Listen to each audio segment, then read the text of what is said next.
اللهم رب العالمين واسمك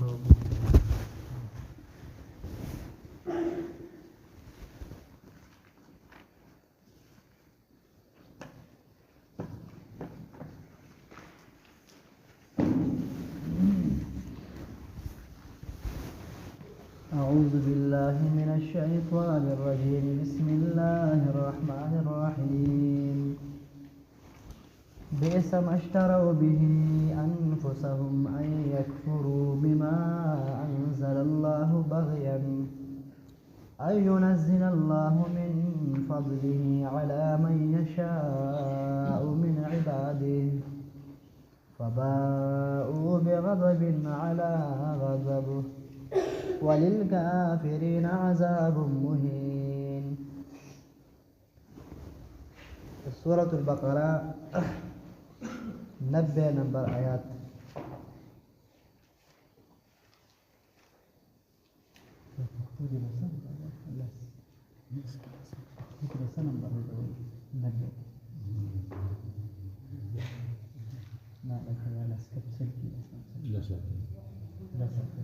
لساتيا نمبر ها لساتيا نمبر آيات.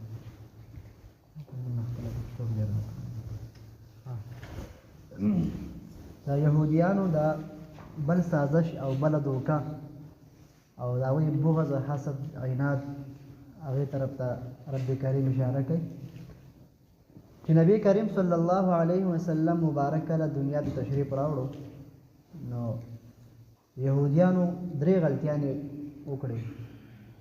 یو غلطي خدا چې دوی په نبی علیہ السلام مبارک باندې ایمان را نوړو، دویم دا قرآن کریم نه انکار وکړو، دریم د تورات نه انکار وکړو، د انجیل نه، څلورم د خپل تورات نه مخوانو. بئس ما اشتروا ډېر بد دي هغه څه چې دوی اخلي به په هغې باندې انفسهم خپل نفسونه یا خرڅوي خپل نفسونه په هغې باندې ای یکفرو دا چې دوی کفر وکړي بما په هغه څه انزل الله چې نازل کړي دی الله پاک بغیا د وجې د ضد نه. د دوی په تورات کې د نبی کریم صلی الله علیه وسلم مبارک چې کوم صفات راغلي او دوی چې مخکې کوم واقع تېره شوه چې دوی به په نبي علیه السلام مبارک باندې وسیله نیوله. تفسیر در منصور کې، قرطبي کې، روح المانی کې، تفسیر حقانی وغیره ټولو کې دا راغلي دي یستفتحون علی الذین کله چې به د یهودیانو د کافرانو به کله جنگ راغی نو دوی به په آخر زمانې په پیغمبر باندې وسیله ونیوله یا الله د آخر زمانې د پیغمبر د برکته د مخه مونږ له فتح راکړي. نو په نبی علیه السلام مبارک باندې وسیله هغه نیول ټیک دي ځکه نبی علیه السلام مقبول ذات دی، الله ته خوښ دی. نبی علیه السلام د راتلو نه مخکې هم وسیله نیول ټیک و، د نبوت نه مخکې هم ټیک و، د نبوت نه پس هم ټیک و، او اوس هم ټیک دي د قیامت پورې وسیله نیول. نبی کریم صلی الله علیه وسلم چې کله دنیا ته راغی دوی خو وپېژنده نو کفرو به دوی انکار وکړو د وجې د ضد نه. خپل نفسونه چې دی هغې ملامت کړه، هغې خرڅ کړه، خو کفر چې دی دوی قبول کړو. دوی خو مسلمانان ول، یهودیان هغه هم لا اله الا الله وایي او نور هم نصارا هم لا اله الا الله وایي، او صرف هغه په محمد رسول الله په دې ټکي کې بس زمونږ نه هغوی خلاف دي چې محمد رسول الله باندې هغوی ایمان نه راوړي. دغې وجې نه هغه کافر شوي دي، داسې نیمګړی ایمان دی، هغه هم الله یو مني. او نبی کریم صلی الله علیه وسلم مبارک د معجزو نه انکار وکړو، د هغه د ذات نه دوی انکار وکړو. لکه چېرته مونږ یهودو چې دا نبي راغلی وی د قرآن کریم په هغه نازل شوی مونږ به د قرآن کریم هم منلی او نبي علیه السلام به مونږ منلی و. دی زمونږ د یهودو بن اسرائیلو کې نه دی راغلی، بن اسماعیلو کې راغلی دی، ځکه یې مونږ خلاف کو ضد کوو. ښې پېژنو دا حق پیغمبر دی دا قرآن کریم حق کتاب دی خو نه یې منو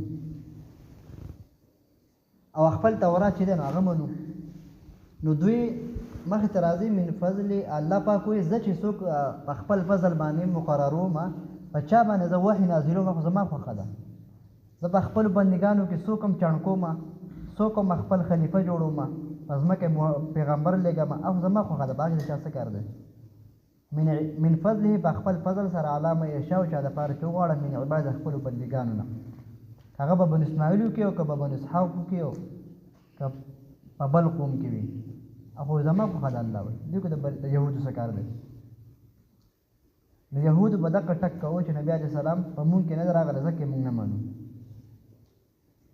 نو الله پاک وایي فباءوا دوی اخته شول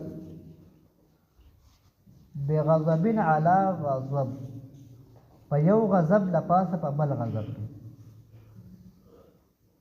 یعنی دوی یو غضب خو دا و چې دوی د نبي علیه السلام نه انکار وکړو څنګه د نبي علیه السلام دوی انکار وکړو په دې غضب کې د اخته شول په دې باندې دوی کافر شول نو په ټکي چې د تورات ته مخ واړو انکار یې وکړو څنګه چې د قرآن کریم نه دوی انکار وکړو دا موږ نه منو اټومیټک چې کوم دی دوی په تورات ته انکاري شو ولې ځکه تورات کې خو د نبي علیه السلام مبارک ذکر راغلی او دوی خو ویل چې موږ په نبي علیه السلام اخر زمانه پیغمبر چې راشي موږ په هغه باندې ایمان راوړو خو چې کله پیغمبر بعثت وکړو راغی دوی ته انکار وکړو نو الله وایي دوی د نبي علیه السلام په انکار سره په یو غضب باندې اخته شو اټومیټک الله غضب له پاسه په بل غضب باندې کوم دی راغلو چې په تورات کې کوم ذکر راغلو هغه له خود په اټومیټک انکاري شو هغه پټ کو د موسی علیه السلام هغه خبره هغه نه چې کنده په خپل انکاري شو هغه پټ کړی په بل غضب باندې اخته شو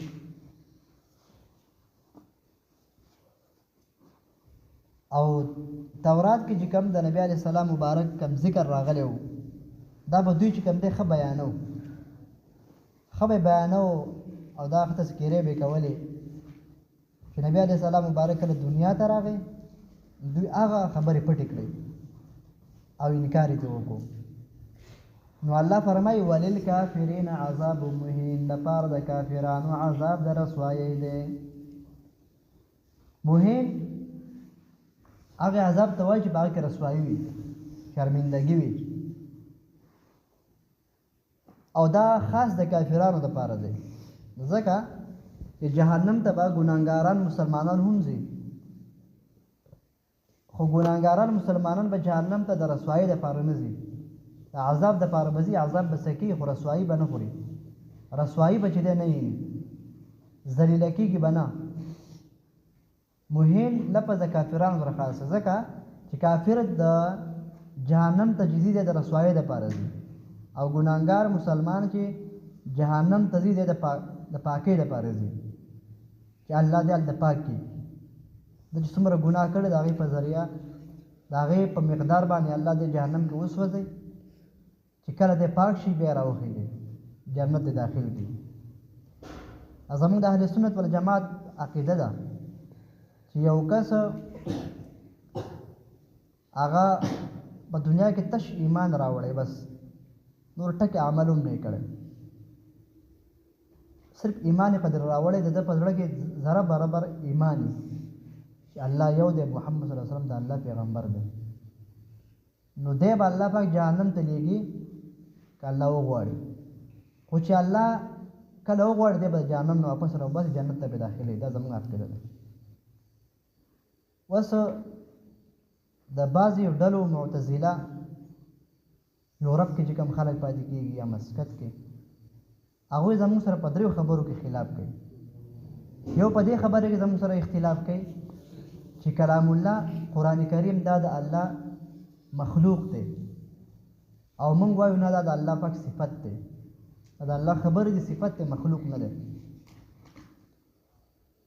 او دویم د هغوی دا رای ده چې کم مسلمان ګناه کبیره وکړي غټ ګناه وکړي او دی په غیر د توبې نه مړ شو دی به همیشه په جهنم کې سوځي موږ وایو نه غټ ګناه چې کم مسلمان وکړو ګناه کبیره او دی په غیر د توبې نه مړ شو دنیا نه لاړو نو دی به الله پاک جهنم ته بوځي خو څه وخت پورې بیا به الله راخرجي او جنت ته به داخلوي. د هغوی دغه عقیده ده. نو وللکافرین عذاب مهین، او د پاره د کافرانو عذاب د سپکاوي دی. په جهنم کې به دا کافران چغې وکاږي، سوځي به، د جهنم غاړې ته به راځي، فرشتې به بیا واپس جهنم ته ورولي. دی به یا الله پاکه موږ دنیا ته ولېږه، موږ به دوباره چې دی نو داسې کارونه کوو. اواز به ورته وشي قال اخسئوا فیها ولا تکلمون، چغې شئ، کورې شئ د جهنم سپو، ما سره خبرې مه کوئ. الله به د غضب آواز وکړي، تاسو به جهنم کې همیشه یې. دوی نه به تپوس وکړي فرشتې چې تاسو به په دنیا کې څومره وخت تېر کړی و. دوی به وایي یوما او بعض یوم، یو ورځ یا څه حصه ورځې. جهنم سخته چې وویني یو ورځ یا څه حصه ورځې، نو هغه بل به پکې وایي نه دا ورځې نه هم کم و، حصه نه پېښې لږ ټایم په دنیا کې تېر کړی دی. آخرت هغه اوږد ټایم چې کله وویني. نو رب کریم په دنیا کې ډېر مهربانه ذات دی. موږ تاسو بار بار اورو که نه، که د سلو کالو یو مشرک هغه په زړه سره چې کوم دا کلمه ووایي او مسلمان شي او په نبي علیه السلام باندې ایمان راوړي او دی په دغه ټایم کې مړ شو، د شاید ټول شرک الله بخي، ټول ګناهونه ورته الله بخي. و چېرته دغه کافر یو مسلمان مثلا الله دې نه کړي د 100 کاله عبادت وکړو او په آخر کې دنیا کې مرتد شو، د دنیا نه کافر لاړو، ټول عمر په جهنم کې. په دنیا کې الله په معمولي قندکار باندې رحم ډېر زیات کوي. ته یو وخت کتو که الله دې بخي، هلته که ته دریابونه مو به الله دې نه بخي، نه دې بخي. هلته بیا د الله رحم صرف د مسلمانانو لپاره خاص دی. د یهودو چې دی نو خپل دین خرڅ کو، پیغمبر علیه السلام هغه صفات هغه یې پټ کړلو، هغه چشمپوشي وکړه. تورات کې چې څه صفات راغلو په هغې لاس کېښود، پټ یې کړه. په خپل تورات نه خود به خود انکار وکړو. که تاسو تورات منئ او په خپل موسی علیه السلام باندې تاسو ایمان پوخ وي، دوی وایي چې موږ د تورات د موسی علیه السلام نه علاوه بل یو کتاب نه منو، نه بل پیغمبر منو. موسی علیه السلام منو، تورات منو. نو موږ ورته وایو تورات کې هو د موسی علیه السلام نه پس خو د یهودو ته دنیا پیغمبران د یهودیانو د قوم نه راغلي، تاسو هغه ولې قتلول؟ بني اسرائیلو ته خو دنیا 4,000 پیغمبران راغلي دي کم وویشت، تاسو هغه ولې قتلول؟ تاسو هغه ولې انکار کوو؟ تاسو هغه سره ولې بغض حسد کوو؟ دغه سره بیا جواب نه. نو الله تاسو کافران شوي. او د اخر زمانه د پیغمبر د تاسو د حق پیغمبر نه تاسو انکار وکړو، په دې باندې هم کافران شوي. نو صرف په لا اله باندې ویلو باندې هم ورې کار نه کېږي. هغه پیغمبر به ومني، هغه زمانې پیغمبر به ومني، کتاب به ورسره ومني. او مخکې چې څومره کتابونه دي، موږ قرآن کریم خو د مخکینو کتابونو تصدیق کوي، او تاسو چې کوم دی د دې تکذیب کوئ. تاسو ولې قرآن کریم نه انکار کوئ؟ دا خو ستاسو کتاب بد نه وایي. تاسو په خپل کتاب کې چې کوم قرآن کریم باره کې خلک غلي، تاسو هغه هم پټوئ. دې وجې نه دا یهود چې داسې کافران شول او همیشه به په جهنم کې بئس ما ډېر بد دی اشتروا هغه چې دوی خرڅوي به په هغې سره انفسهم خپل ځانونه ان یکفروا دا چې دوی کفر وکړي، انکار وکړي بما په هغه څه انزل الله چې نازل کړي الله پاک قرآن کریم ته مراد دی، بغیا د وجې د ضد نه ده. او ينزل الله دا چې نازل کړی دی الله پاک من فضل د خپل فضل نه، دا چې نازلوي الله پاک من فضل د خپل فضل مهرباني نه علی ما یشاء بچا باندې چې غواړي مینې بعض خپل بندګانو نه. فباونو دا اخته شول دا یهودیان بغضبین په یو غضب اعلی غضب لباس په بل غضب کې په بل مصیبت کې. وللکافرین دپاره د کافرانو عذاب مهین، عذاب د سپکایۍ د رسوایۍ دی. سبحان ربک رب العزة عما یصفون وسلام علی المرسلین والحمد لله رب العالمین. ربنا فاغفر لنا ذنوبنا وكفر عنا سيئاتنا وتوفنا مع الأبرار برحمتك يا أرحم الراحمين.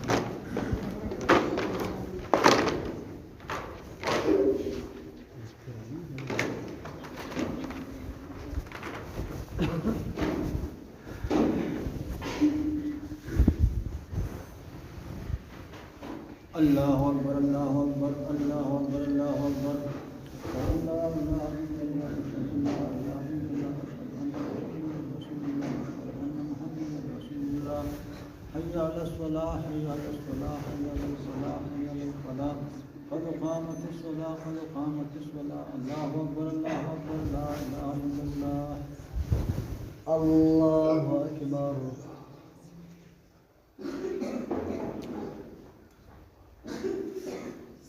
الحمد لله رب العالمين الرحمن الرحيم مالك يوم الدين إياك نعبد وإياك نستعين اهدنا الصراط المستقيم صراط الذين أنعمت عليهم غير المغضوب عليهم ولا الضالين.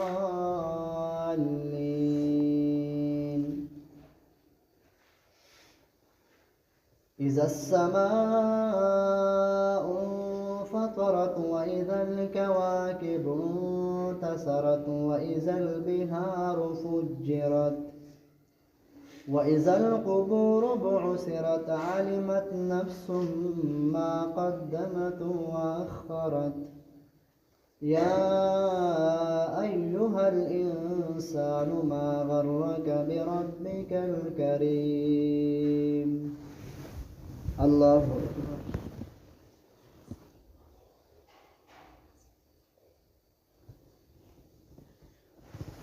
سمع الله لمن حمده.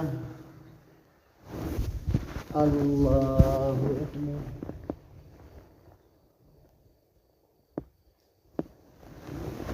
الله أكبر.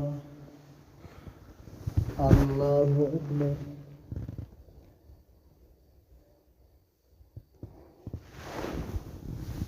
الله أكبر. الحمد لله رب العالمين الرحمن الرحيم مالك يوم الدين إياك نعبد وإياك نستعين اهدنا الصراط المستقيم صراط الذين أنعمت عليهم غير المغضوب عليهم ولا الضالين.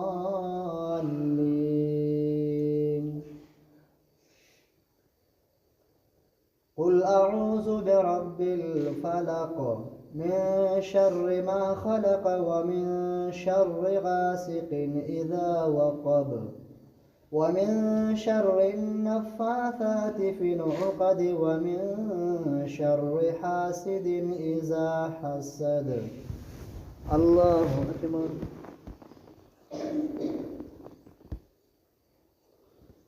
سمع الله لمن حمده. الله أكبر. الله أكبر. الله أكبر.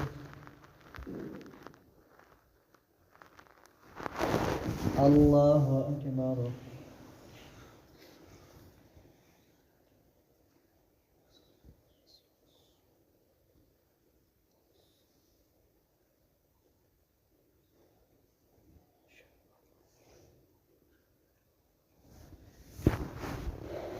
الله أكبر.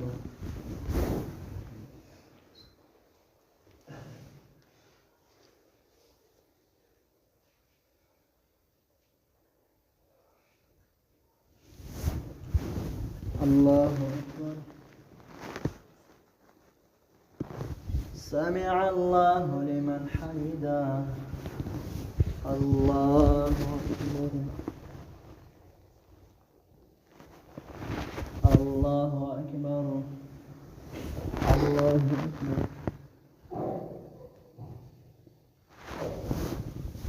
الله أكبر.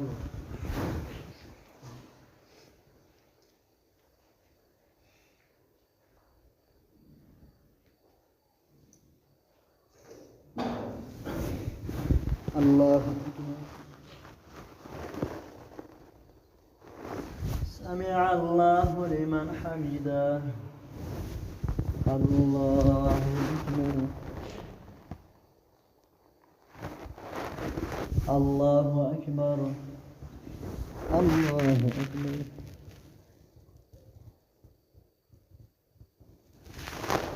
الله أكبر.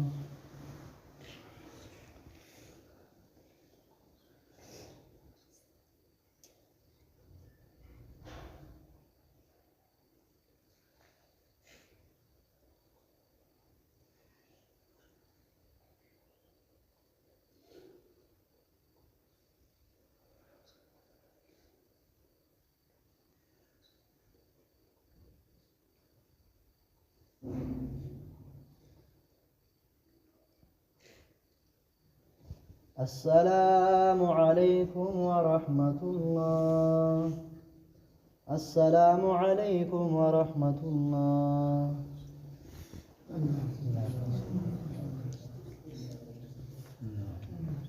اللهم أنت السلام وأنت السلام تبارك يا ذا الجلال والإكرام.